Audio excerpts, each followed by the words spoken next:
পারমিতার ঘুম ভাঙল রান্নাঘর থেকে আসা বিকট শব্দে। ঘড়ির কাঁটা মাত্র ভোর ৫টা, অথচ শাশুড়ি যেন ইচ্ছে করে বেশি জোরে জোরে এদিক ওদিক বাসনপত্র ছোড়াছুড়ি করে ফেলছেন।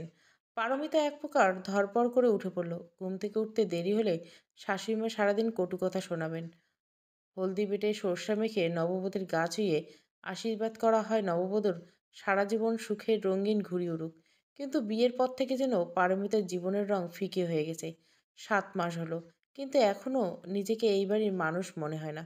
প্রতিদিন কোনো না কোনো দোষ বের হয় তার। হয় রান্নায় লবণ বেশি, নয়তো কাপড় ধোয়া ঠিক মতো হয়নি। আজকেও খেতে বসতে শাশুড়ি গলা তীক্ষ্ণ হয়ে উঠল। হাতের কাজ এখনো ঠিক হলো না? মাছের ঝোলে এত তেল কেন? তোমার বাপের বাড়িতে কি এসব শিখিয়ে দিয়েছে? পারমিতা মাথা নিচু করে রইল। স্বামী রৌনক পাশেই বসেছিল, কিন্তু মায়ের মুখের উপর টু শব্দটি উচ্চারণ করল না। সে বরাবরের মতো পত্রিকার আড়ালে মুখ লুকিয়ে রইল, এমন ভাব যেন এই মুহূর্তে কিছুই ঘটেনি, সবই স্বাভাবিক। পারমিতা প্রতিবাদ করে বলল, মা, আমি তো চেষ্টা করছি, একটু ধৈর্য ধরুন। তৎক্ষণাৎ ভদ্রপাত্রের মতো সরল, উফ কি দুর্ব্যবহার! এখন থেকে জবাব দেওয়া শিখেছ? তর্ক করা মুখে মুখে এ কেমন বউ সংসারে ফুল নিয়ে বরণ করে আনলাম। আমাদের সময় কি বউরা এমন কথা বলতো? রৌনক, তোমার বউকে শাসন করো, না হলে কদিন পর মাথায় উঠবে। রাখা রৌনকের বড় বোন, তিনি উচ্চবাচ্য করে বলে উঠলেন, দুধকলা দিয়ে সাপ পুষছ মা? এর ঘানি কতদিন যে তোমাকে টানতে হয় কে জানে। ও তো সাপ নয়, কাল সাপ, দেখিস না মুখে মুখে কেমন তর্ক করতে তেড়ে আসে। যাও বসো, ভাত বেড়ে দাও। শ্বশুরমশাইও চুপটি করে মুখে কুলু বেটে রইলেন। ওনার পক্ষে বউ মেয়ের উপর কথা বলা যেন ভারী অন্যায়। পারমিতা ফিচেল হাসলো, সবাইকে ভাত বেড়ে দিয়ে নিজেরও চেয়ার টেনে বসলো। টেবিলে খেতে বসাটা যেন পারমিতার জন্য ঘোর অন্যায়। মুখে না বললেও শাশুড়িমা ঘুরিয়ে ফিরে বললেন, রসে দেখো, লবণের কৌটাটা রান্নাঘর থেকে টেবিলে এনে রাখো। তুমি তো আবার তরকারিতে লবণ দিতে ভুলে যাও, যাও নিয়ে এসো। পারমিতা দুঃখ আড়াল করে কৃত্রিম হাসি টেনে এনে রান্নাঘরের দিকে চলে গেল। দিন চলে গেল, রাত হলো। পুরোটা রাত পারমিতার জন্য হলো নির্ঘুম। রৌনক কোনো কথা বলেনি, শুধু মুখ কালো করে পাশ ফিরে ছুঁয়েছিল। এই জলজান্ত স্বামী নামক মানুষটার প্রতি ঘৃণা হয় পারমিতার। নিজের বউকে কি করে সবার সামনে হেনস্থা করার মতো চরম ভুল করে তা পারমিতার জানা নেই। বৌমা, তোমার গহনাগুলো শয়ে শয়ে নিয়ে এসো দেখি। সকাল সকাল শাশুড়ি মায়ের এহেন কথায় কিছুটা ঘাবড়ে যায় পারমিতা। বোকা বোকা চাহনির চেয়ে থাকে কতক্ষণ, অতঃপর পারমিতার শাশুড়ি ধমকে উঠে বলেন, কথা কানে যায়নি, নিয়ে এসো। পারমিতা জড়িয়ে আসা গলায় বলে, কিন্তু কেন মা? এগুলো তো আমার কাছেই ঠিক আছে মা। শাশুড়ি রামধনকের স্বরে বলেন, বিয়ের দিন ওগুলো তোমার শরীরে উঠিয়েছি দেখে মনে করো না ওগুলো তোমার। নিতান্ত আমি একজন ভালো মানুষ বিদায় নিজের গহনা দিয়ে তোমার সাজিয়ে এনেছি। এরপর সাজতে হলে বাপের বাড়ি গিয়ে আবদার করে এসো। অত কথা না বাড়িয়ে দ্রুত গিয়ে নিয়ে এসো। পারমিতা সাহস করে বলো, ওসব আমি দিতে পারবো না মা, সে আপনি যাই করুন। পারমিতার কথা শেষ হওয়ার সঙ্গে সঙ্গে পারমিতার গালে লাল করে কষে চর বসে বড় বড় দম ফেলল নাহার। শরীরের দাপট দেখে বলল, আর একটা কথা উচ্চারণ করবে তো এই চৌধুরী বাড়ির ভাত তোমার কপালে জুটবে না। যা বলছো আর করতে চেয়েছো এই মুহূর্তে ভুলে যাও, নয়তো কপালে শনি আছে। অবাকের চরম পর্যায়ে পারমিতা দাঁড়িয়ে চিৎকার করে কাঁদতে ইচ্ছে করছে না পারমিতার, কিন্তু সেই যে সুযোগটা এই মুহূর্তে নেই।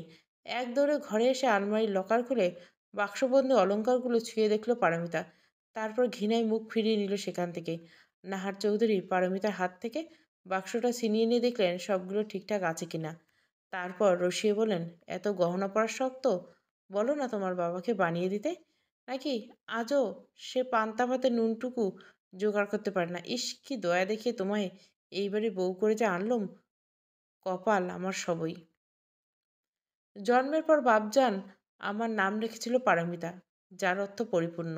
সব দিক থেকে আঁচলে বেঁধে রাখার মতো পরিপূর্ণ ভেবে দাদি যেন চোখে চোখে রাখতেন। আম্মাজান পুতুলের মতো সাজিয়ে গুছিয়ে রাখতেন আমায়। দুই বেনুনি করে লাগিয়ে দিতেন লাল নীল ফিতে। তারপর কপালে জুড়ে কত শত চুমুতে ভরিয়ে দিতেন। অন্য অন্য সদস্যদের থেকে আমি ছিলাম সবার আদরের চোখের মণি। সেই আদুরে সৌভাগ্য বিয়ের পর কপালে আর জুটেনি। পাতিলের কালি যেন প্রতিনিয়ত ঘষে মেজে পরিষ্কার করে রান্না বসাতে হয়, ঠিক তেমন কথার মাঝে আমাকে ছাড়খাড় করে দিয়ে আবার তেল মালিশ করতে হয়। আমার এই নিয়তির লিখন আমি মেনে নিতে পারি না। শুক্রবার রৌনক অফিসে সরকারি ছুটি। বর্তমান ভাত ঘুমিয়ে আছে। ওর জড়ো করা কাপড় চোপড় ধুয়ে দিয়ে মাত্র হাঁপ ছেড়ে দাঁড়ালো পারমিতা। রৌদ্রের তেজ একটু বেশি, যার জন্য এককভাবে দাঁড়িয়ে থাকা যায় না। নাহার হুট করে পারমিতার পেছনে এসে দাঁড়ালো। গলা খানিক কেশে বলল, ডাক পড়ার রোদে কাপড় নেড়ে দিয়ে কি কাজকর্ম দেখাতে চাইছো? সারাদিন তুমি একাই কাজ করো না যে সামান্য সেন্সটুকু তোমার মাথায় থাকবে না? দাঁড়িয়ে না থেকে হুঁশ ফিরল। ছায়াবাবু শার্টগুলো শুকাই দাও। পারমিতা শুনল, ফিরতে আওয়াজ করল না। উত্তর করলে উনি কর্কশ হয়ে যান। কর্কশ হয়ে উঠে ওনার মুখের বুলি। পারমিতা শাড়ির আঁচল কোমরে গুজে কাপড়ের বালতি নিয়ে এগিয়ে গেল উঠোনে। উঠোনে একপাশে চালতা গাছের নিচে নাহার সুপারি কেটে শুকা দিয়েছেন।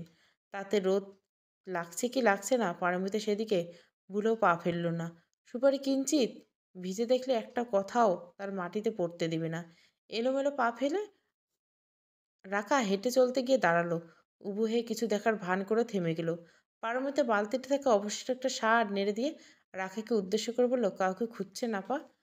রাখা ভয়ার্ত দৃষ্টিতে এদিক ওদিক তাকিয়ে ঢোক গিল। অপ্রস্তুত কণ্ঠে বলল, তুমি এখানে কি করছো? পারমিতা তারের উপর কাপড় দেখে বলল, শুকা দিচ্ছিলাম। কোথাও বেরোবে আপা? রাখা অযথায় চমকে উঠল। তোমার কাজ করো, কে কি করতে আসছে নাক গলাতে হবে না। আসছে ন্যাকামি করে আপা আপা ডাকতে। অসহ্য। সেই সময় গেটের কাছে কেউ রাকাকে হাত বাড়িয়ে ইশারা করলো। উনি রাকার হাসবেন্ড নাইমুর রহমান। কিন্তু বাড়ির ভিতরে না আসে এভাবে দেখা করার মানে কি? পারমিতা জিজ্ঞাসা করতে গিয়ে থেমে গেল। থামবে না ভাই কেন? ভাই বউ হিসাবে সামান্যটুকু তার স্বামীর সামনে করবে না যেচে গিয়ে অপমানিত হওয়ার শখ পারমিতার নেই। পারমিতা ফোঁস করে শ্বাস ফেলে বালতি হাতে নিয়ে টিউবওয়েলের দিকে হাঁটতে লাগলো। নাহার হন্তদন্ত পায়ে মেয়ের পিছু যাচ্ছিল দেখতে যে পারমিতা ফির দাঁড়ালো। কাহিনী বোঝার চেষ্টা করলো। নাহার গলা উঁচু স্বরে বলল, কোথায় যাচ্ছিস রে মা? থেমে যা। মায়ের সাথে রাগ করে চলে যাস না। জামাই বাবা কি মনে করবে? জামাই বাবাকে বাড়িতে নিয়ে আয়। রাখা আহ্লাদী কণ্ঠে প্রত্যুত্তর দিল, ঘুরতে যাচ্ছি মা, কোথাও যাচ্ছি না। না চাতে ফুস করে শ্বাস ফেললেন, যেন মনের সমস্ত ভার নেমে মাটিতে চলে গেল।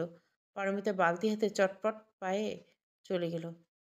এখন এখানে দাঁড়িয়ে থাকতে গেলে গায়ে পড়ে ঝগড়া শুরু করবেন। মাত্র গোসল করে ড্রেসিং টেবিলের সামনে বসলো পারমিতা। কতদিন পর যত্ন নিয়ে চুলে শ্যাম্পু লাগিয়েছে তার ইয়াত্তা নেই। মাটিতে ঝুলে পড়া লম্বা চুলগুলো জট পড়ে কি বিচ্ছিরি হয়ে গেলে চেহারা গ্লেমার নেই। মনে হতো কত শত ধুলোবলে আটে আছে যেন। রৌনক মিষ্টি হেসে পারমিতার দিকে তাকিয়ে বলল, তোমায় ভীষণ স্নিগ্ধ দেখাচ্ছে। পারমিতা আয়নায় নিজের দিকে তাকিয়ে ফিচল এসে বলল, তুমি এবার আমার খেয়াল রাখো, জানতাম না। রৌনক পারমিতার ইঙ্গিতপূর্ণ কথা বুঝল কিনা তার রেশ রৌনকের ভাবভঙ্গি থেকে আন্দাজ করতে পারল না পারমিতা। কিন্তু রৌনককে পারমিতা বুঝতে চাই, ভিতর বাহির সবটা। কিন্তু পারমিতা বুঝে উঠতে পারে না। রৌনক বুঝতে দেয় না, নিজেকে আড়াল করে রাখে যেন। লুঙ্গির বাঁধন ঠিক করে রৌনক ফোন হাতে নিয়ে পারমিতার পিছনে একটু হেলে দাঁড়ালো। পারমিতা বেখেয়ালি চোখে রৌনকের চালচলন পরখ করলো। আয়নায় রৌনকের দিকে চোখ পড়তে পারমিতা অপ্রস্তুত চাহেনি, চোখ ফিরিয়ে নিল। রৌনক নিশ্চুপ নীরব হয়ে বেরিয়ে গেল। রৌনক বেরিয়ে যাওয়ার সাথে সাথে পারমিতা দম বন্ধ করে শ্বাস ফেলল। প্রেমের রোমাঞ্চকর অনুভূতি পারমিতার মনে পড়ে কখনো নাড়া দেয়নি। সেটুকু অনুভূতি সজাগ হয় এইটুকু দায়িত্ববোধ, সংসার জীবনে আটকে যাওয়া দায়িত্ববোধ। দুই কদম এগিয়ে গিয়েও থেমে গেল নাহার। গলার স্বর খানিকটা টেনে নাক ছিটকে বলল, এত শ্বাসগোছের রহস্য কি শুনি? মনে ফুর্তি জাগে বুঝি? এত ফুর্তি আসে কোত্থেকে? পারমিতা নিশ্চুপ রইল, বোবার মতো নিশ্চুপ। কতক্ষণ ভাবলো ফিরতি উত্তর ঠিক কি বলা উচিত, কি তাকে বলে তাকে থামানো যাবে। ঠিক সেই মুহূর্তে কোনো কথাই মাথায় এলো না পারমিতার। বেখেয়ালি মনে গেল সব। নাহার ভুরু কুচকে বলল, খুঁটিয়ে খুঁটিয়ে দেখলো পারমিতাকে। জহুরির চোখ পরক করে তার কণ্ঠে এক প্রকার তেজ নিয়ে বলল, নিজে কম সেজে সংসারটাকে সাজাও, তাতেও যদি লোকে ভালো বলে, নয়তো মুখে চুনকালি পড়বে তো। যদি এমন বিচ্ছিরি কথাগুলো খুব সহজে হজম করা যায় না, তবু শাশুড়ির কথা পারমিতা কোনো রকম হজম করে মাথা কাত করে সম্মতি জানালো। নাহার বড় বড় কদম ফেলে বড় ঘরটার দিকে চলে গেল। পারমিতা সেদিক থেকে চোখ ফিরিয়ে নিয়ে কাজে মনোযোগ দিল, কিন্তু সেই মনোযোগ দীর্ঘস্থায়ী হলো না। আচমকা পারমিতার চোখ বেয়ে জল গড়িয়ে পড়ল। পারমিতা মানিয়ে নিতে চাইল প্রতিটা মুহূর্ত ভাগ্যের দর্পণে, কিন্তু মন যে মেনে নিতে গিয়ে বারবার আঘাতপ্রাপ্ত ক্ষতবিক্ষত হয়ে পড়ে। কারো উপস্থিতি টের পেয়ে পারমিতা বাম হাত দিয়ে চোখের চারপাশটা মুছে নিয়ে ডান হাত দিয়ে ফুটন্ত গরম তেলে পেঁয়াজ ছেড়ে দিল। সঙ্গে সঙ্গে কিছুটা তেল ছিটকে পড়ল মাটির চুলের চারপাশে। বড় চাচি শাশুড়ি সাবধানী হয়ে বললেন, বৌমা, দেখে দেখে, অত তাড়াহুড়ো করতে গিয়ে হাত পুড়ে যাবে। তুমি বরং ধীরে ধীরে দেখে শুনে ভাজো। কি সুন্দর খ্যাম তোমার, দেখনি? তুমি তো ঘরের অলংকারও বটে, তাই না? এত কম তেলে এত সুন্দর পেঁয়াজু করছো কেমন? বাহ, ভারী সুন্দর। পারমিতা ক্ষীণ হাসল। উনি শাহিনা, পারমিতার চাচি শাশুড়িদের মধ্যে সবার বড়, সবার সাথে শান্তশিষ্ট মিশুক আর অমায়িক চরিত্র। এখনো পর্যন্ত কারোর সাথে দুই শব্দের কটু কথাও ওনার মুখে শুনেনি পারমিতা। জ্ঞানে গুণে গুণান্বিত এবং যথেষ্ট ভদ্র। চৌধুরী বাড়ির এই একমাত্র মানুষের কাছে অফুরন্ত স্নেহ পায় পারমিতা। পারমিতা মন খারাপ ভুলে গিয়ে দুই গাল হেসে বলল, বসেন বড়মা, দুটো পেঁয়াজু খাবেন? দেখুন তো সব মশলা ঠিকঠাক লেগেছে কিনা। আমার হাতে এসব একটু কাঁচা তো, তাই আর কি। শাহিনা প্রত্যুত্তরে হাসলেন। আস্থা দিয়ে বললেন, ওসব নিয়ে ভেবো না, আর কয়দিন যেতে দাও, দেখবে একদম পাক্কা রাঁধুনি হয়ে উঠেছ। তখন হাতটা শক্তপোক্ত হয়ে উঠবে, না দেখে মশলা মাপ বলে দিবে। পড়ন্ত বিকেল, সূর্যের তেজ ক্ষীণ। বড় বড় গাছের পাতার ফাঁক ফুকর দিয়ে সূর্যের আলো ছড়িয়ে পড়ছে চৌধুরী বাড়ির উঠোনে। সেই উঠোন জুড়ে খেলা করছে এপাড়ার ছোট্ট ছোট্ট ছোকরারা। পারমিত উঠোনে একপাশে দাঁড়িয়ে সেই খেলার মাঠে হারিয়ে গেছেন। নাহার চৌধুরী তাকে ডাকতে ডাকতে হয়রান হয়ে গেছে। যখন পারমিতার শ্বশুর কাশেম চৌধুরী হুঁশ ফিরল, ততক্ষণে ওনার স্ত্রী যেতে গিয়েছেন। ওখানে দাঁড়িয়ে দাঁড়িয়ে কোনো গুরুত্বপূর্ণ কাজের জোগাড়টা করছো শুনি? বাড়িতে তো ঢিঙ্গি মেয়ে নেই যে ওই ছোকরা দেখে রাখবে? তাহলে ওখানে দাঁড়িয়ে থাকার মানেটা কি? কাশেম চৌধুরী পোষা বিড়ালের মতো ঘরে ঢুকলেন। তার পরে পরে নাহারের গলার স্বর ক্ষীণ হলো। পারমিতা আউলে ঝাউলা ভিজিয়ে একটু ঘর মুখে গেল। সারাদিনে আরাম বিরাম সৌভাগ্য কপালে নেই। ভর দুপুরে রান্না সেরে এই বিকেলে ঢেঁকিতে গুঁড়ো করতে হবে। নাহার চৌধুরী মেজামাই পিঠে খাবে বলে কথা, তাতে কি আলসামি করা চলে? রৌনক ঘরেই ছিল। পারমিতা যেটুকু পরিশ্রম নিবে ভেবে ঘরে গিয়েছিল সেটুকুই ভুলে গেল। এনারা কেউ যে বাড়ির বউয়ের বিশ্রাম দুচোখ দিয়ে দেখে মেনে নিতে পারে না, তাই পারমিতার ফেরত আসার জন্য পা বাড়ল। তখনই রৌনক ডাকলো, পারমিতা। পারমিতা ঘাড় ঘুরিয়ে তাকালো। জি, কিছু বলবেন? রৌনক টিনের বাক্স থেকে একটা বাসন্তী রঙের শাড়ি বের করে পারমিতাকে দেখালো। দেখো তো তোমায় মানাবে কিনা। যদিও আমি এসব ব্যাপারে একদম দক্ষ নই, তবুও তোমার জন্য শখ করে কিনে আনা। পছন্দ হলে তুমি এটা পরো, কেমন? পারমিতা অবাক হলো। বিয়ের পর একটা সুতাও পারমিতার জন্য নিজ হাতে কিনে আনেনি রৌনক। এই প্রথম কিছু, তাও পারমিতার পছন্দের রঙের শাড়ি। পারমিতা খুশি হয়ে শাড়িটা হাতে নিল। শাড়ির প্রতিটা ভাঁজ বুলিয়ে বুলিয়ে দেখে মিষ্টি হেসে বলল, আমার খুব পছন্দ হয়েছে। পরপর ঘর থেকে বেরিয়ে এলো পারমিতা। স্বামীর অস্বাভাবিক আচরণ মেনে নিতে হিমশিম খেতে হচ্ছে পারমিতাকে। এই যে শাড়ি এনে দেওয়া, রূপের প্রশংসা করা, এসব তো মোটেও স্বাভাবিক নয়। তিনি গম্ভীর বদমেজাজি।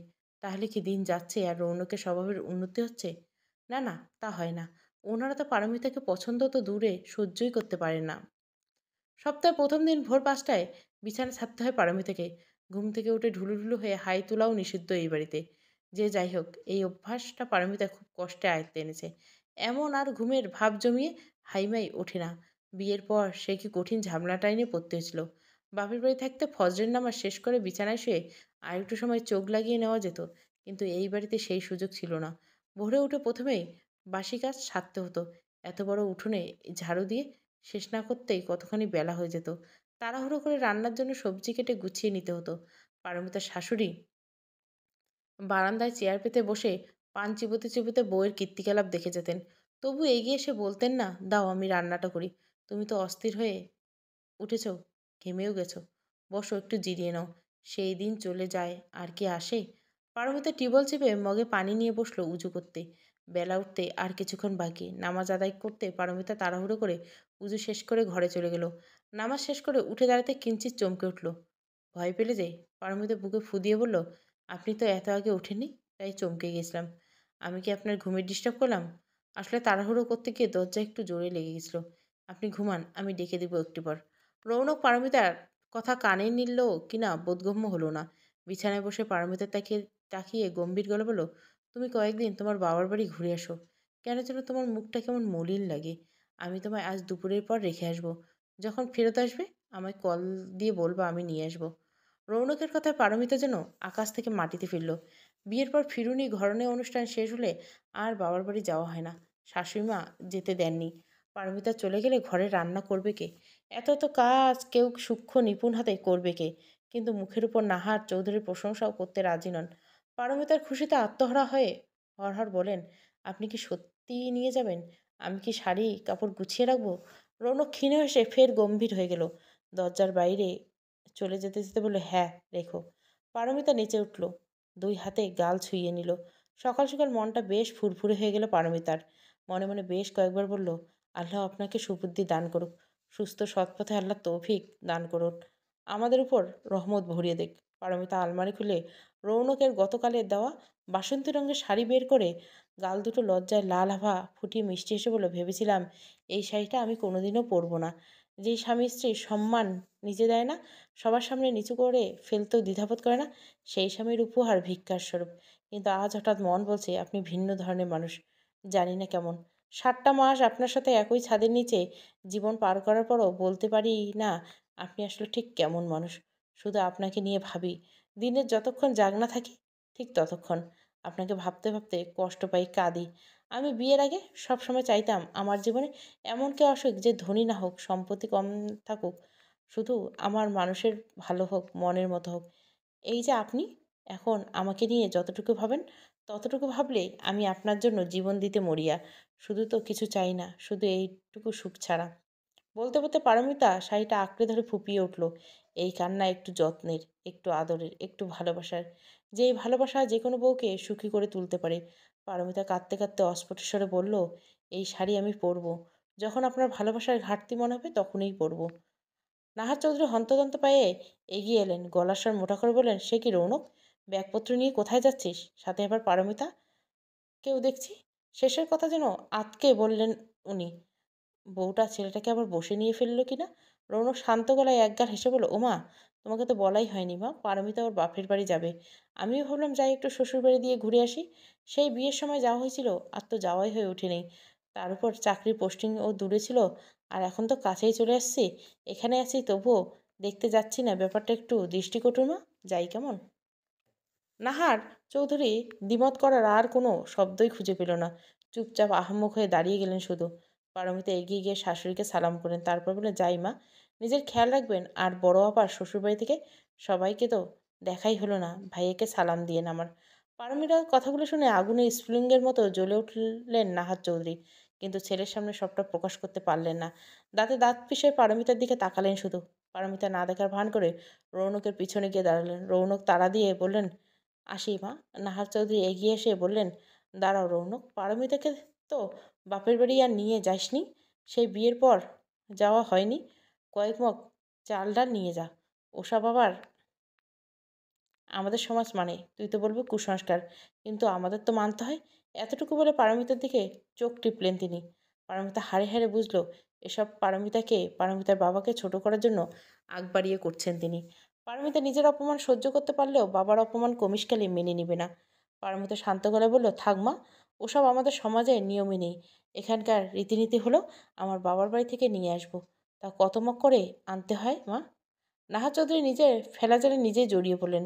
রৌনক পারমিতার কথা সায় দিয়ে বলেন, ওসব নিয়ম কানুনের কোনো প্রয়োজন নেই, আসি মা। রৌনক পারমিতাকে নিয়ে চৌধুরী বাড়ির গেট অতিক্রম করার পর নাহার চৌধুরী রাগে গজগজ করে উঠলেন। এর বিহিত তিনি কিভাবে তুলে ষোলকলা পূর্ণ করবেন তার জানা আছে।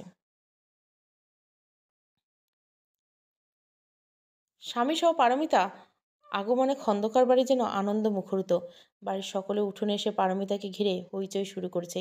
পারমিতার ছোট ভাই পাবেল খুশিতে বোনের কোমর জড়িয়ে ধরে খুশি হয়ে জোর করে বলে, দেখো মা কে এসেছে, আপাই এসেছে যে, তাড়াতাড়ি এসো মা, সাথে ভাইয়াও এসেছে। কই গো মা, শুনছো মা? পারমিতার মা ফাতেমা শুনলেন, রান্নাঘর থেকে এক ছুটে এসে দাঁড়ালেন ওদের সামনে, তারপর একগাল হাসলেন, জামাইয়ের সাথে সালাম বিনিময় করেন, পরপর হাঁক ছাড়লেন, আম্মা কই, আপনার নাচ জামাই আসছে, ওদের ঘরে তুলুন। পারমিতা দাদুকে ডাকা শেষ হলে ফাতেমা পুনরায় বললেন, আসো বাবা, আসতে কোনো সমস্যা হয়নি তো? আমারে একবার কল দিয়ে জানাইতেন, তোমার বাপেরে বাজারে যাইতে দিতাম না। থাক, এক্ষুনি কল দিয়ে তারা জানাই দিমু আমার বাপ আসছে। রৌনক পারমিতার আম্মার কথার তালে ক্ষীণ এসে ভদ্রতার সহিত বলেন, সারপ্রাইজ দিলাম আম্মা, জানা আসলে কি এত খুশি হইতেন? এই যে খুশির কথাই বলতে পারতেছেন না, এই মুখটা দেখার জন্য কল করে আসিনি। এই যে দেখেন ছোট শালাবাবুকে, এত খুশি হয়েছে যে ওর আপাইকে এখনো জড়িয়ে ধরে আছে। এই যে সবাই প্রথম দেখাতে সবার মুখে অবাক আর খুশি বিরাজ করছে, এটাই তো বড় আনন্দের। এই আনন্দের জন্য অগ্রিম সব কথা জানাতে নেই যে আম্মা। পারমিতার দাদি যেন লাঠি ভর করে থুকুর থুকুর করে হেঁটে আসলেন। হাঁটার গতি ধীর হলেও রৌনকের কথা তার কানে স্পষ্ট পৌঁছে গেল। তিনি গলা খাক খাক শব্দ করে বললেন, আমাদের বেলায় ওসব সারপ্রাইজ ফারপ্রাইজ ছিল না। আদিমকালের মানুষ তো ভাই, ওসব কম বুঝি। তাই তোমার কথাবার্তা অনেক ভালো। এই যে এত কিছু কিছু ভাবছো, এত আমার আত্মা জুড়ে গেল। লাও বেটা, ঘরে লাও। উঠোনে জামাই জোর দাঁড় করায় রাখুম না। তুমি হইলা আকাশের চান, সোনালি ধান তোমারে আঁচলে দিয়া ঢাকাইলমু। শেষের কথাটা উনি একটু রসিকতা করে বললেন, তবু রৌনক খুশি হলো। বয়োবৃদ্ধদের ব্যবহার মারাত্মক রকমের সুন্দর। তারা কথাবার্তা আঞ্চলিকতা ব্যবহার করলেও তাদের কথা বলার বাচনভঙ্গি আলাদাই এক প্রকার মাধুর্যতা রয়েছে। ওনার মনের মধ্যে কথা গেঁথে রাখবেন না, সবটাই কথা বলার বিভিন্ন ভঙ্গিমার প্রকাশ করে দেন। পারমিতা নিজের পুরনো সেই রুমটার দিকে যেতে যেতে নিজের মন খারাপকে আত্মগোপন রেখে বললেন, বারে, আমার থেকে ওনাদের জামাইয়ের কদর দেখছি বেশি। কই ভাবলাম সোনার নুপুর হইল রূপার নুপুর। কথার শব্দে ধীরে হওয়ার জন্য কেউ সুস্পষ্ট শুনতে পেল না কিনা বোধগম্য হলো না। আবছা আলোয় রুমটা আলোকিত। পারমিতা মা ফাতেমা প্রায় পরিষ্কার করে গুছিয়ে রাখেন বিদায় রুমটাতে ভ্যাপসা গন্ধ নেই। ফার্নিচারের উদ্ভট শুকনো গন্ধ নেই। চারপাশ বিবেচনা, ছোট্ট বয়স থেকে বেড়ে ওঠা পারমিতা হাতের ছোঁয়া লেগে আছে সব কিছুতে। এই যে এই শুভ্র গোলাপের ফুলদানি, যার প্রতিটি ফুলের পাপড়ির ভাঁজে ভাঁজে লেগে আছে পারমিতার হাতের ছোঁয়া। ফুলদানিটা পারমিতা নিজের হাতে বানানো। শখের বসে মাটির উপর নকশা করে তৈরি করেছে অদক্ষ অনিপুণ হাতে, তবুও যেন ফুলদানিতে আগের মতো প্রাণ আছে, জীবিত লাগে। আর পারমিতা, সে ক্ষণে ক্ষণে ঝলসে যায় দিনেরকে দিন, মুখ থুবড়ে পড়ে, তবু উঠে দাঁড়ায় যে। এই যে এই বাড়িতে জামাইয়ের জন্য এত আদর, এত সুন্দর কথা, এত সুন্দর আপ্যায়ন, এর বিন্দুমাত্র যদি পারমিতা শ্বশুরবাড়িতে পেত, তাহলে পারমিতার মতো সুখী কেউ হতো না। ওই যে মানুষ বলে না, একটুতে যারা সুখী হয়ে যায় তাদের কপালে ওই একটু জিনিসেই জোটে। পারমিতার ওই একটু জিনিসেই সন্তুষ্ট থাকার আশা করে বিধায় ওই একটু কপালেই জোটে না। পারমিতা ফোঁস করে দীর্ঘশ্বাস ফেলে, গিলে ফেলে চোখ মুখ উপচে আসা কান্না। সেই কান্নাগুলো যেন পারমিতার দুঃখ বিলাসের সঙ্গী। যখন খুব বেশি মন খারাপ হয়, ঘিরে ফেলে একাকিত্ব, কষ্টে বুক ভার হয়ে যায় ওঠে, ঠিক সেই সময় চোখ জুড়ে দলা পাখি উপচে আসে কান্নারা। রৌনক পারমিতার রুমে আসে। বেচারি সবার সামনে নিজের গা ভাসিয়ে চলছে। এতক্ষণ পারমিতা দাদিজান টেনে নিয়ে এক বাটি পায়েস খাইয়েছে। তারপর সেই যে পুরনো দিনের গল্প করতে শুরু করতে যাবেন, তখনই পাবেল গিয়ে বলেন, অত দূর থেকে ভাইয়া আসলো আর তুমি রেস্ট নিতে না দিয়ে গল্প শুরু করছো। ভাইয়াকে আপাতত পরনের শার্টটা চেঞ্জ করে আসতে দাও। পারমিতা দাদিজান বুঝলেন। পান চিবোতে চিবোতে গালের এক পাশ থেকে পানের অবশিষ্ট অংশ আর এক পাশে নিয়ে বললেন, কথা মন্দ বলো নি দাদিভাই। যাও ভাইজানরে ঘরে নিয়ে যাও। দেখো দেখি কতদিন পর এলে, তাই চোখে হারাচ্ছিলাম। ভুলেই বসছিলাম আমি দূর থেকে আসছেন। আমার ছোট ভাইটা মনে করায় দিলে আহাম্মকের মতো বলতেই থাকতাম। আর তুমি নতুন জামাই, কিছু কইতে পারো না। যাও ভাই, এই বাবা দাদু ভাইরে নিয়ে যা। রৌনক পারমিতার দিকে ভুরু যারা সংকুচিত করে তাকালো, তারপর জিজ্ঞাসা গলায় বলল, এখনো মন ভার করে আছো যে? কোনো সমস্যা হয়েছে? পারমিতা দুই দিকে মাথা নাড়ল, কিছুই হয়নি। বিয়ের আগের দিনগুলো অক্ষিপটে ভেসে উঠছিল বারবার। একটু চোখের পাতা ভারী হয়েছিল। আপনি শার্ট চেঞ্জ করে নিন, ওয়াশরুম বাম দিকে। পারমিতা ব্যাগ থেকে তোয়ালে বের করে রৌনকে হাতে দিল। তারপর নিজেও পরনের বোরখাটা খুলে ঝটপট নিজেকে স্বাভাবিক করে নিল। খাবার টেবিলে বিভিন্ন পদের অনেকগুলো আইটেম একসাথে, টেবিলে সব রকমের আটসাট করা। বিন্দুমাত্র জায়গা নেই সেই ভরার টেবিলে। ফাতেমা অনেক পদ মজাদার জর্দা রাখার জন্য বাকি প্লেটগুলো একটু একটু করে টেনে নিয়ে সরিয়ে জায়গা করছেন। পারমিতা অবাক হলো। এত খাবারের পিছনে নিশ্চয় অনেক টাকা খরচ হয়েছে। আর সেই টাকাগুলো যে বাবা সংসারে আগামী 10 দিনের বাজার, পারমিতা বুঝতে পারলো। এসব ভাবতে কপালে চিন্তার ভাঁজ পড়ল। আগামী 10 দিন কিভাবে বাবার সংসার টানবেন জানা নেই। হয়তো আম্মা না খেয়ে থাকবেন, নিজের ভাগের খাবারটুকু দিয়ে দিবেন পাবেলকে। নিজে না খেয়ে হাসি মুখে মিথ্যে বলবেন, আমি খেয়েছি তুমি খাও। দাদিজনের দিনের মধ্যে 6টা পানের জায়গায় 2টো পান দিয়ে দিন নিবেন। আর বাবা তো বাবাই। পারমিতার খুব ইচ্ছে জেগেছিল সপ্তাহখানেক বাবার বাড়িতে থাকবে। সপ্তাহে 2টো দিন আরামে ঘুমাবে, নিজের শরীরটাকে একটু শান্তি দেবে। কিন্তু মধ্যবিত্ত পরিবারের সুখ শান্তি পরিমাপ করে চলার বিষয়। মধ্যবিত্ত পরিবার আর যাই হোক না কেন, না খেয়ে থাকলেও কারো কাছে হাত পাতবে না, দুঃখ করে কিংবা আফসোস নিয়ে বলবে না আমার যে সুখের ভীষণ রকমের টান না পড়ুন। মধ্যবিত্তরা মানিয়ে নিবে। এই যে পারমিতার আম্মার মুখ দেখে পারমিতা বুঝতে পারছে নিজে না খেয়ে হলেও জামাইকে তার খাওয়াতে হবে, তাই তার এত আয়োজন। পারমিতা ভাবল বিয়ে হলে স্বামীর বাড়ি আপন, ওখানে থাকতে হবে, ওখানে মানিয়ে নিতে হবে। দুদিন বাবার বাড়ি থেকে বাবাকে কষ্টে চাপিয়ে দিয়ে নিজে ভালো রাখতে পারবে না পারমিতা। বাবারা মুখ ফুঁড়ে বলবে না তাদের কাঁধে এত বড় দায়িত্ব। সেই দায়িত্বের ভার কুলাতে কুলাতে তারা বলতে পারবে না, মা, তোমায় খুব মনে পড়ে। নিয়ম মেনে তোমাকে সকাল বিকেল দেখতে ইচ্ছে হয়। আমি যে বদ্ধি, পথ নাই। তুমি সুখে থাকবা, থাকো। এই কথাটা শুনলেই আমার আত্মা শান্তিতে থাকবে। আমি দিন শেষে বিছানায় পিঠ লাগাইয়া সিলিংয়ের দিকে পলকহীন তাকায় শান্তিতে তোমার কাছে কইতে পারতুম, পারমিতা, আম্মা, আমাকে ছোট্ট পারমিতা সুখে আছে। জামাইটা আল্লাহর দয়ায় ভালোই পাইছি। মেয়েটার আদর অনাহারে খেয়াল রাখে। পারমিতা ভারী নিঃশ্বাস পেল, বুক চিরে বেরিয়ে আসলো দীর্ঘশ্বাস। আর যাই হোক, পারমিতা নিজের সংসারের ঝুটঝামেলা এই বাড়িতে বলবে না। ঘুণাক্ষরও টের পেতে দিবে না। যেই সুখের জন্য বাবা মা দেখে শুনে বিয়ে দিয়েছেন, সেই সুখের উপর চিন্তার সূক্ষ্ম আস্তরণ পড়তে দিবে না পারমিতা। বাবা মা বাড়ির সবাইকে চিন্তার নামক মানসিক চেপে রেখে শ্বশুরবাড়িতে মোটেও ভালো থাকবে না পারমিতা। তার চেয়ে বরং শ্বশুরবাড়ির প্রতিটা কথা চেপে গেলে সবার জন্য ভালো হবে। বলা তো যায় না সুদিন আসতে কতক্ষণ, যদি আল্লাহ তাআলা ভাগ্যে রাখেন। রৌনক পারমিতার ডান হাতখানা হালকা ঝাঁকি দিয়ে জিজ্ঞাসা দৃষ্টিতে তাকিয়ে বলল, খাচ্ছ না কেন, কোনো সমস্যা? পারমিতা কিছু মনে পড়ার ভঙ্গিমা বলল, ও হ্যাঁ, হাত ধুয়ে আসি। আমি তো হাত ধুয়ে আসতে ভুলেই গেছিলাম। রৌনক কিছুক্ষণ তীক্ষ্ণ চোখে চেয়ে থাকলো পারমিতার দিকে। মেয়েটা রহস্যময়ী নারী বলে বোধহয় রৌনকের কাছে পারমিতা খুব কাছে নিজেকে জড়িয়ে স্বল্প সময়ের জন্য থাকা হয়েছে। নিজের কর্মজীবন, কাজকর্ম, অন্যকে সময় দেওয়ার জন্য মাসে হাতে গোনা একটা দিন কিংবা একটা রাত। এতে কখনো বোঝা হয়ে ওঠেনি মেয়েটা গভীর কথা বলা চোখ, বোঝা হয়ে ওঠেনি ওর স্পর্শকাতর মন। এই যে স্বামীর অধিকার নিশ্চিত হয় নাই, এতে কি ওর কষ্ট হয়, মন ভার হয়ে যায়? রাত হলে কি সে ছোট্ট শিশুর মতো ডুকরে কেঁদে ওঠে? কিন্তু আম্মা নিশ্চয় ওর খেয়াল রাখতেন। আম্মা তো কথা নিয়ে দিয়েছিলেন আমার অনুপস্থিতিতে পারমিতার যথেষ্ট খেয়াল রাখবেন, রাখার মতো করে স্নেহ করবেন। তাহলে মন ভার হওয়ার প্রশ্ন ওঠে না। তবে ওর মাঝে মিসবিহেভ কোনো লক্ষ্য করা যায় না। ও কি কোনো কিছু নিয়ে টেনশন করে? কী নিয়ে এত ওর ভাবনা? জানো পারমিতা, তোমার সাথে ভালো করে দুটো কথাই হয়নি। কখনো তোমাকে ভালো মন্দ দুটো কথা বলা হয়নি। এখন আগে বাড়িয়ে কথা বলতে কোনো ইতস্ততা কাজ করে, বলতে গিয়েও বলতে পারি না। তুমি শুধু আম্মার সাথে খারাপ ব্যবহার করো না, মুখে মুখে কখনো তর্কে জড়িয়ে নিজেকে ছোট করবে না। তাহলে আমি আমার ভালোবাসা তোমায় বুঝিয়ে দেব। আমি যে আম্মার কষ্ট সহ্য করতে পারি না। ওনার সাথে ভালো করে দুটো কথা বলো, ভালো করে ডেকো, তাই তোমাকে সে রাখার মতো করে রাখবে। পারমিতা হাত ধুয়ে এসে খাবার খেতে বসতে গিয়েও খেয়াল করলো রৌনকের দিকে, প্লেটের ভাতগুলো নাড়াচাড়া করছে বারবার। পারমিতা জগ থেকে গ্লাসে পানি ঢালতে ঢালতে বলল, ও মা, এ দেখি মেঘ না চেতে জলের লুটোপুটি।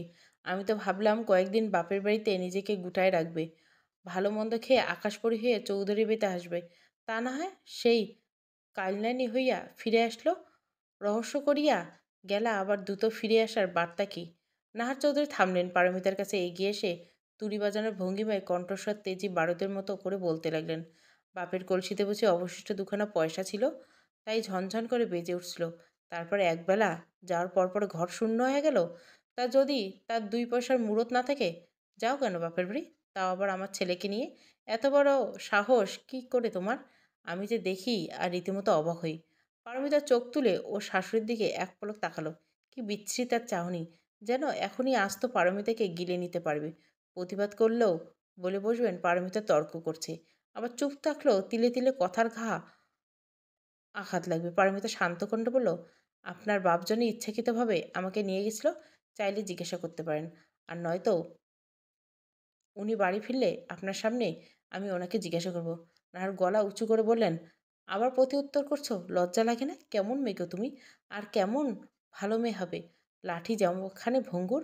পারমিতা আর সহ্য করতে পারল না। শব্দের মাত্রাতিরিক্ত ঘৃণায় শরীর রন্ধ্রে রন্ধ্রে ঘিন ঘিন হয়ে এলো। রিডি করে সারা শরীর মিছিল বইতে লাগলো।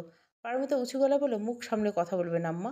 মানুষকে সম্মান করতে না জানলে আপাতত অসম্মান করবেন না। মুখের বুলিতে ভদ্রতা রাখবেন। আমার বাপ আপনার বাড়িতে 2 মুঠো চালের জন্য আসে না যে আপনি ওনাকে নিয়ে বলতেই থাকবেন। নাহার থেমে গেলেন না। চোখ গরম করে উঁচু স্বরে পারমিতাকে সাবধান করার জন্য বললেন, পারমিতা, ভুলে যেও না তুমি কার উপর উঁচু কথায় বসছ। আদৌ জানো তোমার এই ব্যবহারে কি পরিণত হতে পারে? কার দৌলতে তুমি মুখে মুখে কথা বলছো? মনে রেখো, আমি নাহার চৌধুরী। পারমিতা শাশুড়ির উপর ফিচলে হাসলো। পরপর বলল, আম্মা, আপনিও ভুলে যাবেন না, পারমিতাও চৌধুরী বাড়ির বউ। আপনার আর আমার অবস্থান একই। অতএব ঠেঠাম হেঠাম কাম দেখাবেন। পারমিতা ব্যাগপত্র নিয়ে ঘরের দিকে যেতে গিয়ে পিছু ফিরে বলল, আর একটা কথা, ভনিতা ছাড়াই সহজ সাবলীল বলছে, আপনি যতক্ষণ পর্যন্ত আমার সাথে ভালো, ততক্ষণ পর্যন্ত এই পারমিতা আপনার সাথে ভালো। আর যতক্ষণ পর্যন্ত খারাপ, বাকিটা নিজ দায়িত্বে বুঝে নেবেন। নাহার চৌধুরীর ছেলের বউকে দেখলেন পালহীন রক্তচক্ষে চেয়ে আছে। এই মেয়েকে তিনি কিভাবে শান্ত করে মাটিতে আছাড় মেরে ফেলবেন তার জানা নেই। কিন্তু এমন শান্ত করবেন, এমন জব্দ করবেন যেন স্তব্ধা খেয়ে মাটিতে ঢলতে ঢলতে পড়ে যায়। মিশে যায় সামান্যতম অহংকারটুকু, চুপ হয়ে যায় যেন গলার আওয়াজ। নিঃশব্দ চেয়ে দেখবে নাহার চৌধুরীকে সামান্য অপমান করার পরিণাম ভয়াবহ। বউ কাল কুকাল, এই কথাটা খারাপ শোনাগুলো সত্যি। আর সত্য সর্বদা তিতা। যে মানুষ বউ জীবনে অবুঝের মতো পা দিয়েছে, সে চারপাশে বিমর্ষমুখী আচরণ, কথাবার্তার শিকার হয়েছে। লোকমুখে বলা এই কথাটা যারা বলে, তারাই ঘুরে ফিরে জঘন্যতম ব্যবহার করে থাকে। বিয়ের সময়টা কোনো বইয়ের কোনো খুঁত, কোথায় ভুল, কোথায় সমস্যা আছে, তা খুঁজে খুঁজে বের করে কটাক্ষ করে কিছু বলার সুযোগ কেউ হাতছাড়া করে না। তারা একটি বারের জন্য মনে করে না নতুন বউয়ের ট্যাগ বাইরে সে একজন মেয়ে। আপনার না হোক, আপনার বোনের, নয়তো কোনো আত্মীয়স্বজন হোক, অপরিচিত হোক, তবু সে একজন মেয়ে। আপনার মতোই, আপনার সন্তানের মতোই। এই যে আপনার নিজের মেয়ে যখন পরের ঘরের কথা যারা সহ্য করতে পারে না, তখন আপনি আপনার পরিবার সহ চিন্তায় অস্থির হয়ে পড়েন। বুদ্ধি পরামর্শ করেন কিভাবে ঠিক করে দেওয়া যায়, কিন্তু বিপরীতে আপনি নিজের আপনার ছেলের বউয়ের সাথে জঘন্যতম আচরণগুলি করেন। তখন একটাবারও স্মরণ করেন না, আর ভাবেন না ঘরের বউ এক কথায় দাসী। তাকে সকালে উঠতে হবে, রাখতে হবে, পরিষ্কার করতে হবে, কিন্তু বিশ্রাম করা যাবে না। যেখানে নিজের মেয়ের দুঃখ সহ্য করতে পারে না, সেখান থেকে তো একটু শিক্ষা নিয়ে ছেলের বউয়ের সাথে ভালো আচরণ করতে পারেন। এগুলো তো আপনাদের নিজেদের কর্মফল।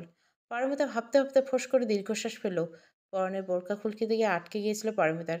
কিছু কিছু কথা রেস থেকে যায় মস্তিষ্কে, শত চেষ্টা করেও সেগুলো ভুলে থাকা যায় না। সেগুলো বারবারই মনে পড়ে যায়। মস্তিষ্ক কড়া নাড়ে। তখনকার করা শাশুড়ি ব্যবহার বারবার মনে পড়ে, কষ্ট লাগছিল। পারমিতা টলমলে চোখে ফিসল হাসল নিজের জীবনের উপর। নিজেকে দেখে পারমিতার করুণা হয়। যদি ভাগ্য বদলে নেওয়া হতো, তাহলে গরিব হোক, একটা ভালো মনের পরিবার পারমিতাই বাছাই করে নিত। যেখানে বউ শ্বশুরের কলহ থাকবে না, গুঞ্জন থাকবে না, স্বামী স্ত্রীর অধিকার হবে সম্মানের, ভালোবাসার। কিন্তু ভাগ্যে নেই। ভাগ্য যে বদলানো যায় না, একমাত্র মুশকিল আসান দূর করে মাবুদ সহায়। হায় আল্লাহ, আমাকে ধৈর্য ধারণের শক্তি দাও। বউঠান, প্রথম পর্ব। গল্পটা ভালো লাগলে অবশ্যই লাইক, শেয়ার এবং সাবস্ক্রাইব করবেন। Thank you for watching.